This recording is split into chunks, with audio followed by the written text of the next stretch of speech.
If you're over 50 and think you're keeping yourself healthy by walking every day, I need to tell you something. You may be unknowingly weakening your hip muscles a little more each day. Yes, you heard right. Walking is a great activity. It's wonderful for your heart, your lungs, and your mood, but it's not enough on its own. Especially after the age of 50, walking doesn't provide the kind of stimulation your hip muscles need. Now, you might be thinking, I walk for half an hour every day, sometimes an hour. My legs are working, so my hips must be working too. If only it were that simple. The truth is, walking on flat ground activates your gluteal muscles to a very minimal degree. The muscles that do most of the work while walking are your calves and quadriceps. Your gluteal muscles, on the other hand, are practically asleep. Over the years, this leads to a weakening that you may not even notice. So why is this so important?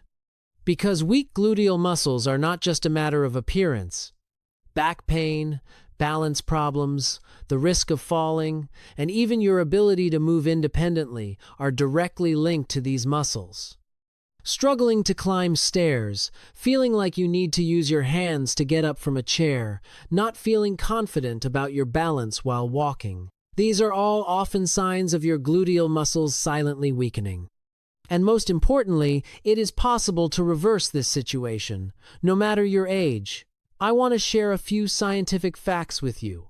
I'm not sharing these to scare you, but to help you understand the seriousness of the situation. Research published in the Journal of Orthopedic and Sports Physical Therapy shows that the vast majority of people with chronic back pain have significantly weakened hip muscles, particularly the gluteus maximus and gluteus medius muscles.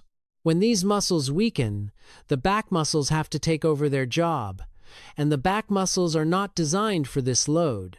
The result? Back pain, back tension, and sometimes discomfort spreading to the hips and legs. Another important point is a condition called sarcopenia. After the age of 30, if we do nothing, we lose 3 to 5% of our muscle mass every 10 years. After the age of 50, this loss accelerates. By the time we reach our 70s, we may have lost half of the muscle strength we had in our youth. According to data from the National Institutes of Health, one of the leading causes of falls in individuals over the age of 65 is lower extremity muscle weakness. And the hip muscles, especially the gluteus medius, are the primary muscles that maintain our balance when standing on one foot. If this muscle is weak, we sway slightly with every step. This swaying is not noticeable in younger years. But as we age, it can invite a fall. Studies published in the Journal of Geriatric Physical Therapy show that older adults who do regular hip strengthening exercises reduce their risk of falling by up to 40%. In short, strong hip muscles are one of the cornerstones of independent living. Now, I want to be very clear about something. My purpose in sharing this information is not to blame or scare you. For years, we were told things like, don't lift heavy weights after age 50, squatting is bad for your knees, walking is the safest exercise, you don't need anything else. You heard these messages, internalized them, and lived accordingly. This is completely understandable.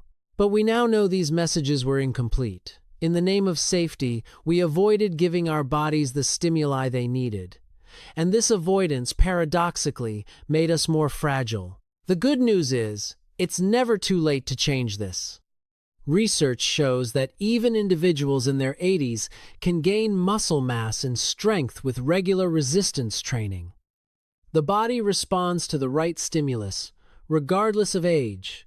This video was created to show you how to provide those right stimuli in a safe, simple, and effective way.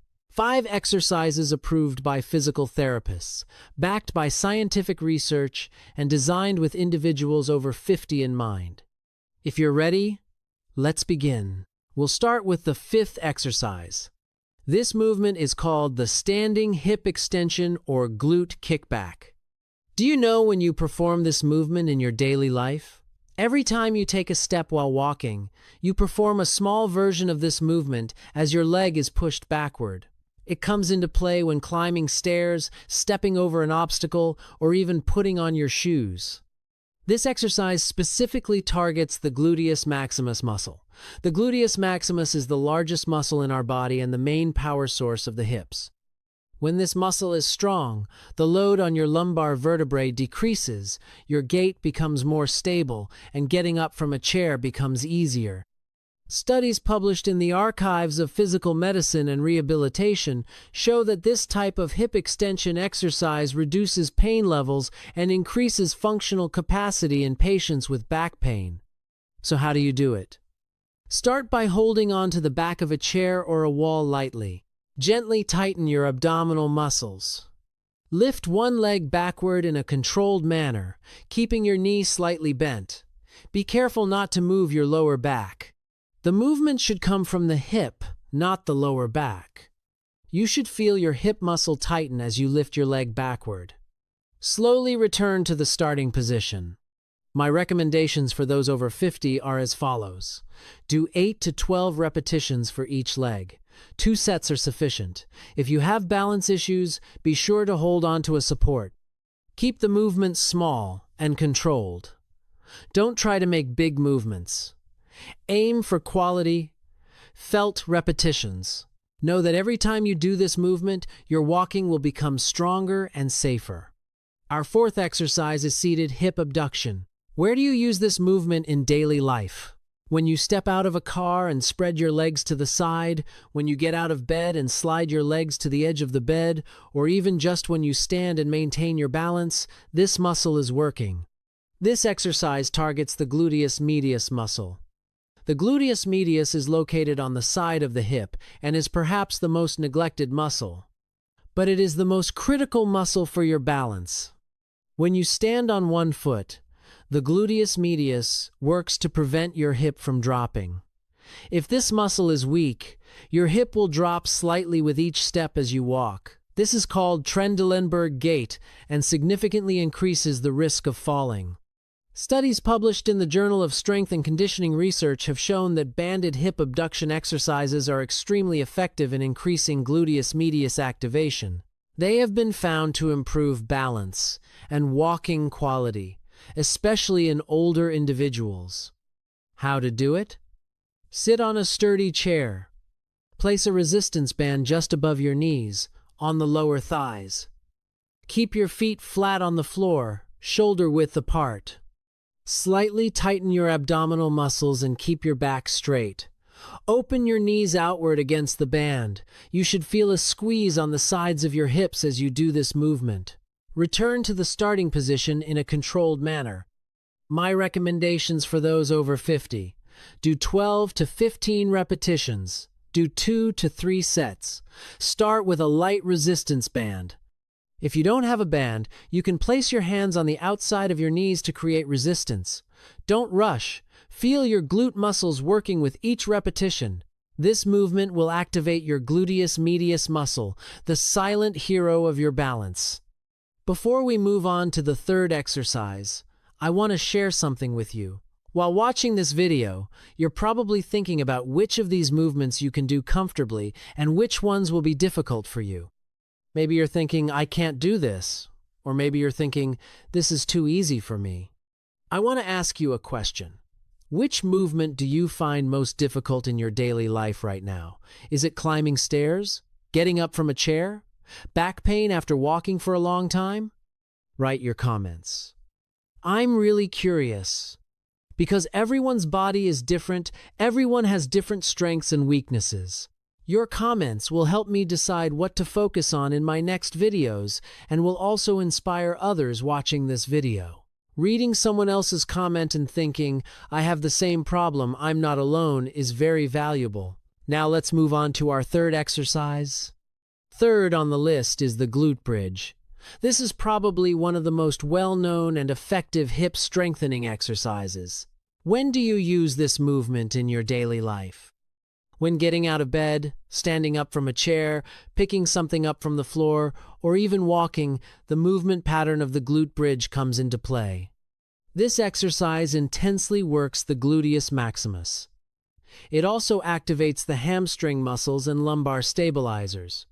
It is one of the exercises most frequently recommended by physical therapists for patients with back pain. A meta-analysis published in Spine magazine found that the hip bridge and similar hip extension exercises can be as effective as medication in treating chronic back pain. Furthermore, studies in Clinical Biomechanics magazine have shown that this exercise increases the stability of the lumbar spine. How to do it? Lie on your back. Bend your knees, keeping your feet flat on the floor. Keep your arms at your sides, palms facing down. Gently tighten your abdominal muscles. Push your heels into the floor and lift your hips up. Form a straight line from your shoulders to your knees. Squeeze your glutes for a couple of seconds at the top. Lower yourself down in a controlled manner, but lift back up before your hips fully touch the floor. Recommendations for those over 50. Do 10 to 15 repetitions. Perform 2 to 3 sets. If your back hurts, reduce the range of motion. You don't have to lift very high. It's enough to feel your glutes engage. If you have knee discomfort, bring your feet a little closer to your body. This simple but powerful movement can be your back's best friend. We've reached the second row. This exercise is called step up. Do I need to explain the real-life equivalent of this movement? Climbing stairs, stepping onto the sidewalk, getting on a bus. A movement we do countless times every day but often only notice when it starts to become difficult. Do you know why climbing stairs becomes difficult? Because the step-up movement requires you to lift your entire body weight with one leg. This requires the gluteus maximus, gluteus medius, quadriceps, and hamstring muscles to work together. If any of these muscles are weak, climbing stairs becomes tiring and difficult. Research published in the Physical Therapy Journal has shown that the step-up exercise is one of the most effective movements for increasing functional capacity in older individuals. It has been found to provide significant improvements, particularly in stair climbing performance and reducing the risk of falls. How to do it? Find a sturdy step or platform that is 15 to 20 centimeters high. The first step of your staircase will work. It is important for your safety to have a wall or railing next to the step. Place one foot on the step. Push your body up by pressing down on the foot on the step. Bring your other foot up to the step. Then step down carefully with the same foot. My recommendations for those over 50. Do 8 to 10 repetitions for each leg. 2 sets are sufficient. Use a low step at first. If you have balance issues, be sure to hold on to a support. During the movement, be careful not to let your knee collapse inward. Your knee should point in the same direction as your toes.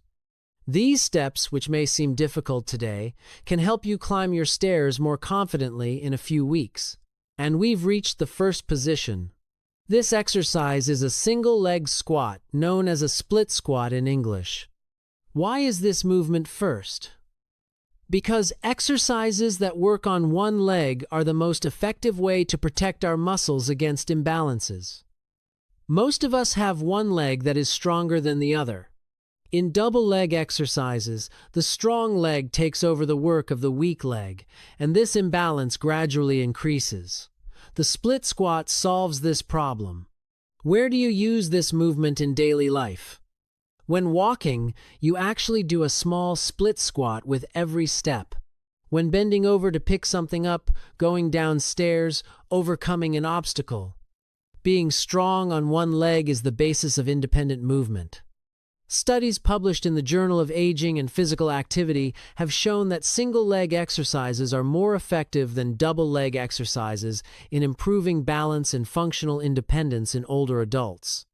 Additionally, these types of movements improve the ability to recover after a fall. How to do it? Stand up, step 1 foot forward. The heel of your back foot should be off the ground with your toes on the floor. This is your starting position. Bend both knees and lower yourself down. Your back knee should come close to the ground but not touch it. Your front knee should not extend past your toes. Push up through your front foot. My recommendations for people over 50. Start with 6 to 8 repetitions for each leg. 2 sets are sufficient. Be sure to hold onto a wall or chair for balance. Keep your range of motion small. You don't need to go very deep. As you gain control, you can gradually increase the range of motion over time. If you feel pain in your knees, reduce the range of motion even further.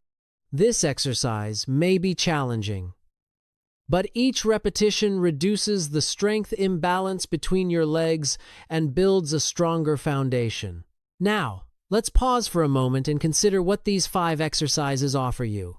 Standing hip thrusts strengthen your gait and lumbar support. Seated band hip abductions activate your gluteus medius muscle, which forms the foundation of your balance. The hip bridge provides strength that supports your lower back and facilitates your daily movements.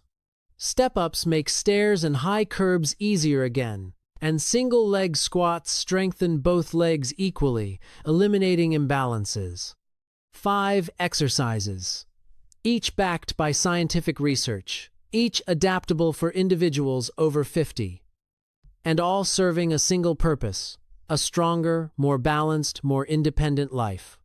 After 50, the rules change. The body now rewards consistency and proper technique over high intensity. In your younger years, you may have pushed yourself for quick results. Now, patient, consistent, and mindful movement will give you so much more. There is no age limit to getting stronger. There are people in their 80s gaining muscle. There are people in their 70s preparing for marathons. There are people who started weight training for the first time in their 60s and are now experiencing the strongest years of their lives. It's not too late, you just need to start. Every repetition is an investment in your future self. Those 8 hip bridge repetitions you do today may enable you to hold your grandchild in your arms 5 years from now. That stair exercise you do today may allow you to use your home's stairs independently 10 years from now. This isn't just exercise. It's a promise you're making to your future quality of life. If the information I shared in this video gave you a new perspective, if you realized how important your glute muscles are, not just for appearance but truly for your health and independence, I'd appreciate it if you liked the video.